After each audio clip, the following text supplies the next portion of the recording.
Greetings, ladies and gentlemen, and welcome to this latest edition of Tales from Outer Space, where I take stories from across the internet and read them for your entertainment. This particular story is called The Jellybean Revolution, written by PerilousPlatypus. Isopod. I beamed the day I turned 18. Didn't think twice about it. I just blew out the candies, enlisted, and then horfed that greasy fecker down. It was that I'll spend the rest of my life turning knobs at the fuel depot at the arse end of the galaxy. No way, not for me. I'd rather life be short than boring. For all the money and science spent on it, the mucks still don't really understand what the hell is going on with the jellybeans. There's a lot of fancy words like volatile bioexotic human transmogrification and crap. But that's just them covering up for the fact that ain't no one can predict what a bean is going to do to you. Which don't surprise me none. Eating alien plant goop strikes me as the sort of thing that should be on a roll of the dice, if you catch my meaning. Anyways, point is that I signed the form and beamed on.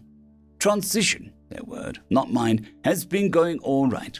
Been in the isopod for the better part of a month as they monitor the extrinsic non-normative adaptations to my body.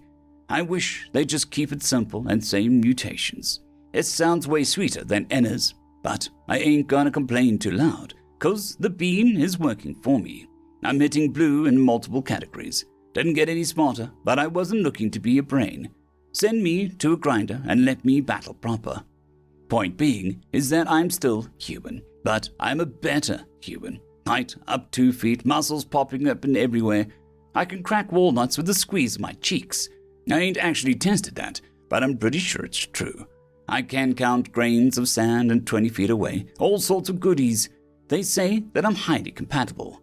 Thank Feck. I heard one dude grew tentacles and tried to tear a hole in reality with them. That crap ain't for me. Assuming it all checks out, I'm a few days away from clearance. They won't let us bean boys in the general population. I'm looking forward to talking to something other than a robot voice for a change. Clearance. The isopod cracked and crapped me out into the hallway. The ground is pulsing green arrows, pointing the way into the clearance point. I assume there's other pods along the way, but I can't see them. It's all smooth walls. I make my way down the hallway. It feels good to be somewhere different. They keep me sealed up for 39 days, making sure my innards were stable and I wasn't going to go mad or nothing. As I get to the end of the hallway, the hiss lets out as a vault door unscrews and then slides to the side. Beyond is another hallway, though this one has 2 giant glass walls on either side, with a set of numbers on the floor. A voice rings out, "Please approach Station 1. Thank you." I give a glance around to make sure they aren't referring to anyone else. There ain't no one else there, so I'm guessing not. And then thump my way over to the circle with the 1 on it. On the other side of what must be a foot of glass stands a woman wearing a lab coat. Most noticeable thing is the size of her fecking noggin, which is about 3 times the size of anything I'd seen before. It's got some strange cybernetic halo around it, spinning about as veins pulse. She's got nice hair though, blue threaded with shiny silver. Never seen nothing like it. I'm guessing she's a brain. "Good guess," she replies. I stare at her, my mouth making its way down to the ground. She gives me a smile. "I'm Dr. Threstnan. I'm going to assist you with clearance and placement. Now, what may I call you? You are welcome to keep your original name, or select a new one if you believe it better suits your post-transition state." I'm still recovering from her reading my mind. Or was she just guessing herself? "I am reading your mind. It assists in the clearance process. I understand it may feel invasive, but I remind you that your enlistment form contains a waiver of cognitive privacy for the duration of your service and such additional time as may be deemed appropriate." "Well, back me," I managed to reply. "Indeed. If it helps, it is not a very common practice. Telepaths are an essential tool to post-transition evolution, but will not be a constant in your day-to-day life. Now, returning to the task at hand. What, would you prefer to retain your original name or select a new one?" I never much cared for my name, Grafkip. Most folks called me Graf, but that wasn't much better. This was a good time as any to set up a different. I was leaving my life behind after all. Wasn't like I was going to go back. Nothing there for me. I want to change my name, I say. And what would you like your name to be? I shrug. Ain't got that far. She nods sympathetically. It's a big decision. I do wish we gave individuals such as yourself more warning of these sorts of things, but it was viewed as potentially destabilizing to those undergoing transition. The halo around her head begins to twinkle. Would you like a suggestion? Yeah. Nothing with a G in it, though. Well, considering your new talents and occupation, perhaps something that better reflects that reality? Like what? Hammer or Thumper or Fat Fist Maggie? I ask, warming to the topic. Whammer. What about Whammer? It's like Hammer, but with a more wham. I slap my fist into meaty palm with my other hand. Dr. Threnson laughs, shiny platinum teeth peeking out from behind her lips. They're all exceptional names, and you're welcome to take any of them if you desire. I was going to suggest Ragnarok, with a shortened alternative of Rock. I think about it, bouncing between Whammer and Ragnarok. Ragnarok is too fancy. Call me Whammer. Certainly, Whammer. You will, of course, have your family name replaced with your unit designation and military identification, which will be assigned to you in placement. The pane of glass between us goes all shiny as my med charts get brought up. Now, some aspects of your transition will remain classified, even from you. However, the effects of the catalyst, the Jellybean by common parlance, have been documented and you retain your highly compatible designation.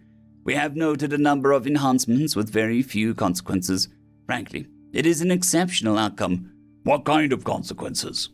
The most noticeable is an extremely active metabolism. Your body requires roughly 40 times the standard caloric intake to maintain yourself. Given the significant improvements to your strength and regeneration, it's not particularly surprising.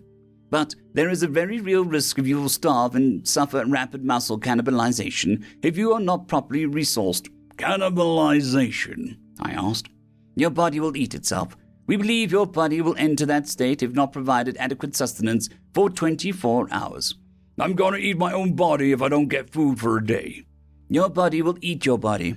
I very much doubt you will, though it is possible if the hunger gets extreme. It's an interesting consideration. That didn't sound interesting at all. Another interesting fact is that your rate of regeneration leaves a very real possibility that, barring starvation or dismemberment, you have a plausible life expectancy numbering in the thousands of years. This woman was properly insane. I'm going to live for thousands of years. It's a scientific possibility, though dismemberment or starvation are realistic probabilities. It is difficult to properly assess your true life expectation in these circumstances. There is not a well-formed actuarial table for outlier N's such as these. The rest of the conversation was a bit less freak show. I was very strong, I was very tall, I had exceptional blood pressure, I had a number of classified N's that I didn't get to know about, despite the fact that it was my body.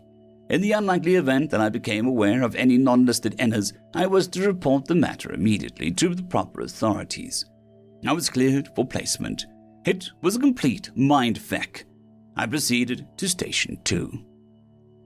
Placement. Station 2 was just a few steps beyond Station 1, though it was facing the other direction. Same deal to Station 1, though, as a giant thick plate of glass. Instead of a doctor in a lab coat, there was some crusty old barnacle wearing the black uniform of central government. Whammer, he said as I approached, eyebrow arched. She tried to name me Ragnarok, I replied. He chuckled. She tries to name everyone Ragnarok. I am Captain Lecker, and I will be handling your placement today.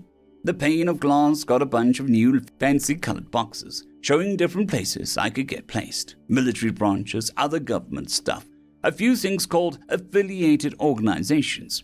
Now, there are a lot of places you can go, but only a few places where it makes sense for you to go, given all you've become. You get me? I nod. I'm good for some stuff and not others. Exactly so. Now, based on your N's and aptitude scores, we can make some quick cuts. About 20 went dark. Central bureaucracy, central intelligence, the Halcyon Institute, fancy stuff like that. The stuff that remained all seemed to be squarely in the Feck stuff up category. I said as much. Captain Lecken grinned. That's a better way of organizing it. Unfortunately, they don't let me move the boxes around. But let's just say that we've got you tagged for Feck crap up, And the question is, what is the proper home for you? He highlighted a few boxes. Now there's traditional military. He highlighted a few boxes. And there's branches of contracted private outfits. These new boxes had names like the Dark Knights and the Crimson Flood. Traditional military has a lot of rules and regulation, but things will be orderly. The private placement? Well, that's going to be a bit more unorthodox. Based on your clearance readout, you're a fit for either, though the good Dr. Threston suggests you may thrive in a more flexible environment in the private outfits. They're more dangerous, but the pay is higher. Either works for us. You're on the hook for the same amount of time either way. I looked between the different boxes, trying to figure out which one I was supposed to fit in. Traditional military had boring names like Marines, Army, and Navy. They smashed up all crap all right. I'd seen the vids of them, but all of it seemed like a great way to get a stick in the rear. My eyes kept going on one box sitting down in the corner. "What about the throat punches?" I asked. He gestured towards the box and brought it towards the center. It expanded outwards, showing a fuzzy outlines of 8 or 9 individuals. A description box popped up describing the outfit with a single sentence: "We punch throats." Captain Lecken leaned forward. "I'll be honest and say I don't know much about the throat punchers beyond the fact that they're wildly successful, infrequently available, and borderline suicidal. Last time they had a slot open was a few years ago. Not sure what happened to make a slot available. They're not open enrollment, so you need to be approved on their end. You're welcome to apply. If you get rejected, you'll just end up back here for another placement." I stared at it for a bit. "What makes them successful?" The Captain Lecken shrugged. "Stories, mostly. Their stuff is all classified. Everything I hear is about their deep deploy Black Abyss nightmare artists. Nasty stuff." He highlighted a section of their box. "Pay is great, though." None of that sounded good. "So what'll it be, Webber? Time to make your mark." Because it sounded great. "Sign me up to the throat punches." Captain Lecken nodded, a wry grin on his face. "At least it will be interesting. Good luck, Whammer. I'll know you made it when the box stops popping up." The screen shifted and asked for an acknowledgement that I was submitting my application to the throat punches. I hit the green button and then made my way to Station 3. Station 3 was pretty simple. Logistics. How to get me from where I was to where I was supposed to be. The readout said that I'd be delayed a bit on account of the infrequent schedule of the Throat Punchers HQ and the lack of ships equipped to take on my daily food requirements. I was willing to wait on account of not wanting to eat myself. Another 2 days in the isopod and then I was off, picked up by an automated cargo barge on a supply run. They put me down in the cargo hold. It wasn't comfortable, but it felt good to be heading somewhere new. The rations weren't too bad either. A few more days in the hold, and then there was a loud clanging as the barge docked. Minutes dragged on while I waited. Eventually, the doors unsealed. Beyond, I could see an airlock. Inside the airlock was a woman. She wasn't like nothing I'd seen before. She was like a gazelle fecked a spider and gave birth to some hellspawn demon. She was beautiful. The airlock opened. "You, Whammer?" she asked. "Yeah." "Nice." She turned away and began to make her way back through the airlock. "Let's see what you can do." End of story.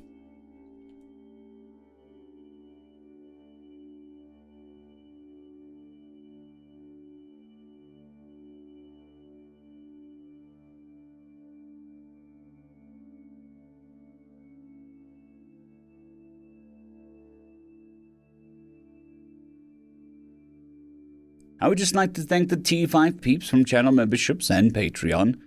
Charles Martel, Severin Cerberus, Bushmaster 177, Henry the Red, Casper Arnholtz, Charles Martel, Elijah Silvercross, Dragzoon WRE, and Severin Cerberus. Thank you very much.